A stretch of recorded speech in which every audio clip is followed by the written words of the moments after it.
Está no ar mais uma edição do Repercute Especial com Roberto Bezerra. Foco do nosso Repercute de hoje, o contraste entre a segurança das autoridades e a segurança do cidadão comum no Brasil. É extremamente discrepante, né? E eu já queria aproveitar e pedir para você clicar lá no joinha, né? Assim você apoia o meu trabalho e depois propaga também nos grupos, né, de WhatsApp para levar essa mensagem para mais pessoas. Então vamos começar aqui a introdução dessa pesquisa que nós fizemos, né? Você já deve ter observado que as autoridades, ministros, juízes, parlamentares, né, governadores de estado, né, enfim, toda a classe política de autoridades costumam estar cercados, né, por seguranças armados, né, toda aquela parafernália, toda aquela estrutura, né, um monte de segurança, né, e todo mundo armado. Por outro lado, o cidadão comum, né, que vive ameaçado, né, de violência, esse aí, a segurança dele é zero, né? Ele não tem nenhuma garantia, né, de que ele saia de casa e volta com vida, né? Ameaçado de violência todos os dias, muitas vezes não tem nem o direito ou o acesso de portar uma arma para se defender. Então o cidadão está extremamente vulnerável, né? Por que essa diferença? Por quê? Me fala aí, né? Por que o cidadão comum ele não pode, né, tentar se defender também, né? Então, nessa matéria, nós vamos explorar, né, o panorama da segurança pública no Brasil, né?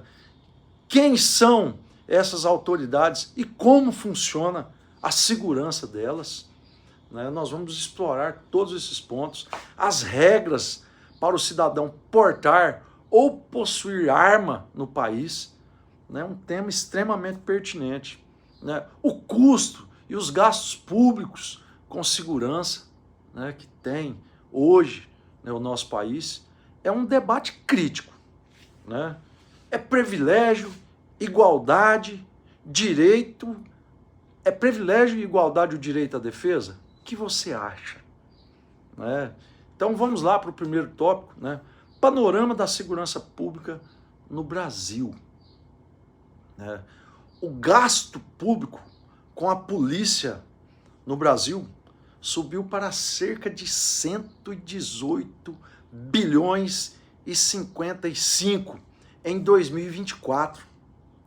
As apreensões de arma de fogo registradas em 2024, o país apreendeu 102.195 armas.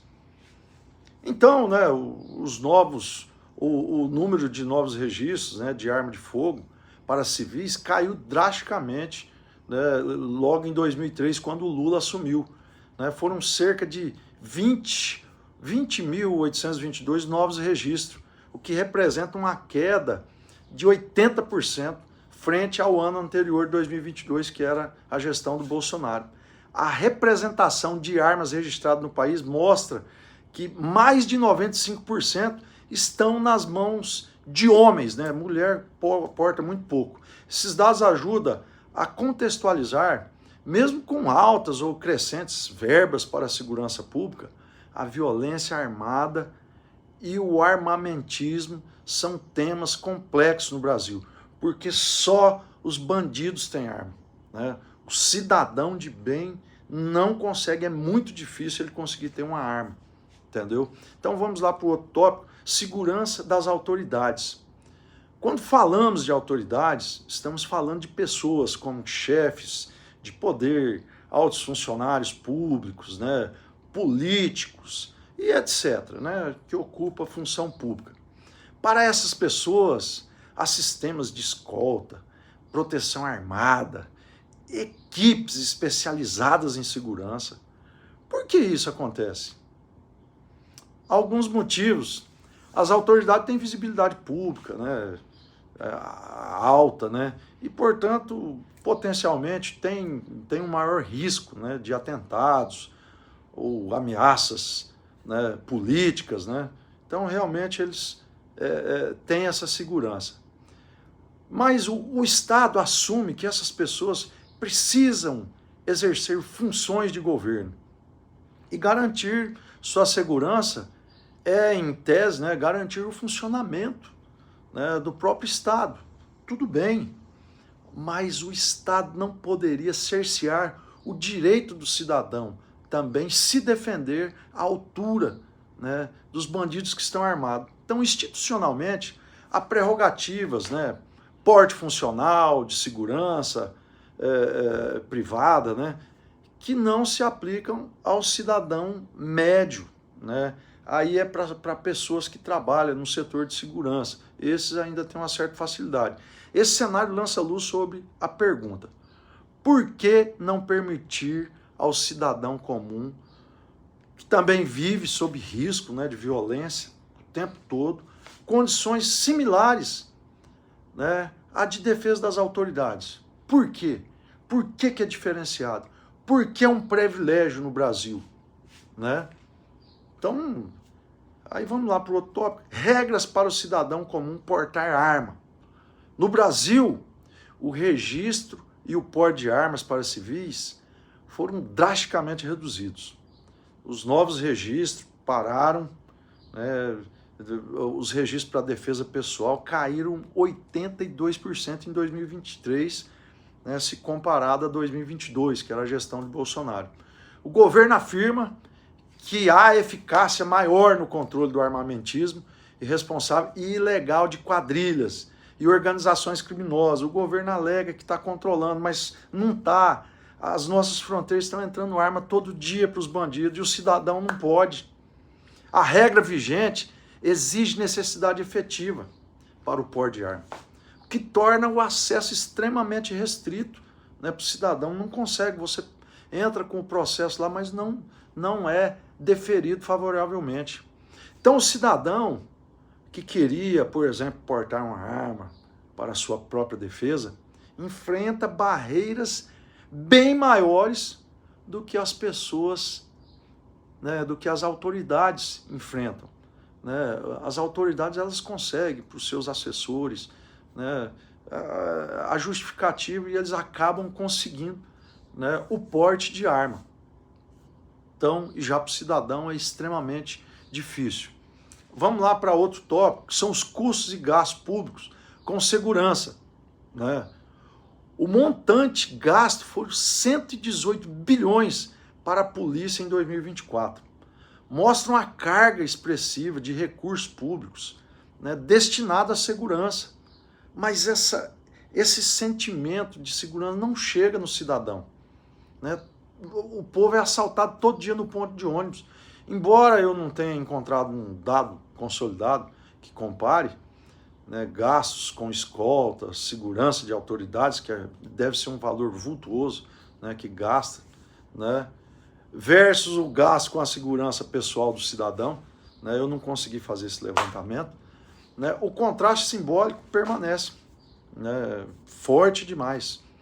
Né, muitos recursos são empregados para proteger quem governa, mas relativamente poucos, né, ou, né, de forma mais indireta, né, para que cada cidadão possa garantir sua própria proteção. Não tem, né, a sua proteção armada ou independente é praticamente zero, né, você não consegue, né, ter acesso à arma e ao porte. A lógica pública é que a defesa do cidadão comum se dá por meio de aparato estatal, né? Quem protege o cidadão, eles alegam que são os policiais, as delegacias, polícia civil, a justiça, e não pela arma individual. Esse é o modelo adotado aqui no Brasil. Eles acham que o cidadão não tem capacidade de se defender, que tem que ser só a polícia. Então, o outro tópico, o debate crítico, né, o privilégio direito de defesa e igualdade. Privilégio. Se parte significativa da classe dirigente está sob escolta armada, mas o cidadão comum não tem direito fácil, né, de portar uma arma. Há uma diferença clara nos níveis de segurança percebidos, né? Realmente existe um privilégio, né, para quem ocupa função pública. Direito à defesa. A Constituição brasileira garante o direito à vida, à integridade física, né? O debate se abre. O cidadão deveria ter o direito de portar arma para se defender, quando o Estado não está presente, não lhe oferece proteção imediata, porque é numa situação ali que ele está num ponto de ônibus, a polícia não está ali. Então, igualdade, se a segurança armada é permitida ou concedida a quem está no poder, mas não a quem vive sob o poder, existe uma questão de igualdade que tem que ser resolvida, que precisa ser enfrentada, né? O risco e as consequências, por outro lado, né, estudos apontam que o aumento de armas em circulação aumenta riscos, né, de homicídios, suicídios, né, acidentes com arma, né, o que é parte da razão das restrições. Né? Um exemplo, né, a queda de registro civil, né, a efetividade do Estado, a lógica, né, oposta, né, de que o Estado deve assegurar a segurança pública para o cidadão, de modo que o cidadão não precisa assumir, né, individualmente esse direito de se defender.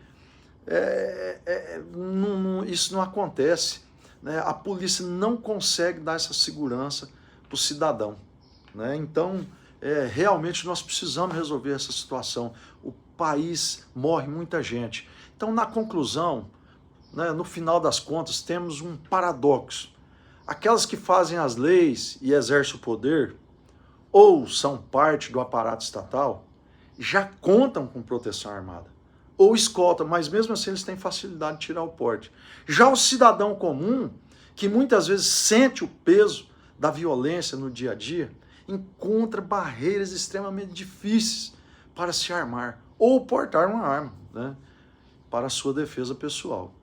Isso suscita perguntas, né? Eu queria que deixasse perguntas para você. Esse modelo de segurança, né, vem de fora, está funcionando? O cidadão deveria ter mais autonomia para se defender? Ou a maior liberdade de arma individual, né, traria mais riscos do que benefício? O que você acha? Né?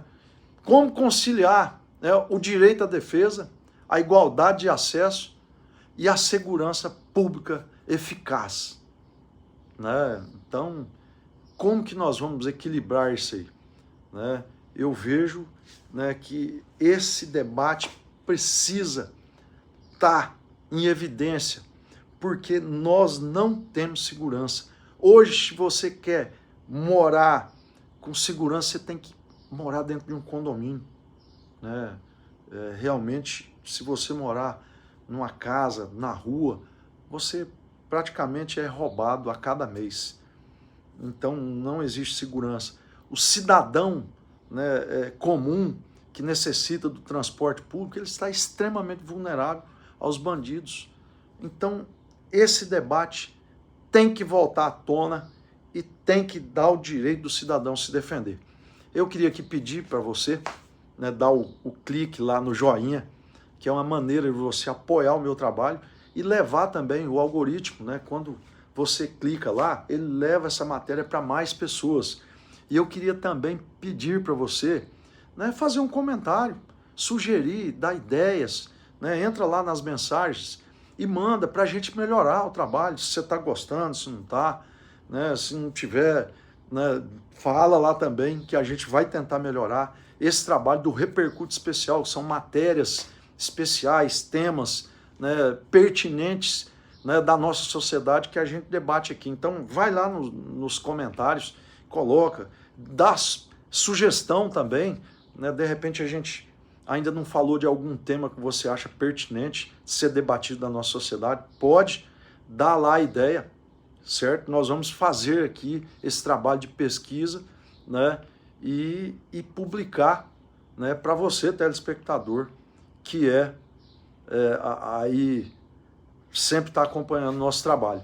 Eu também queria, né, eu cheguei agora a 114 114 seguidores do meu canal. Eu queria chegar a 500. Eu queria que você entrasse lá no YouTube e você clicar lá em seguir, né, o canal do Roberto Bezerra, né, o programa Repercute. E eu também não poderia deixar de agradecer. Esse programa só está acontecendo porque eu tenho o apoio, né, cultural, né, dessas empresas que estão aí dando uma força para o meu trabalho, que é Carros do Pai, BR Esquadrias, FR Pecuária, Grupo QS, Global Agrojur, Madeireira Incobema, Droga Pan, Copo Limpo Bar, Correia e Vila Real Advogados, Salames Bela Santa. Esses são os apoiadores do nosso trabalho. E você que clica lá no joinha, na hora que você clicou, você já deu o maior apoio a esse trabalho nosso.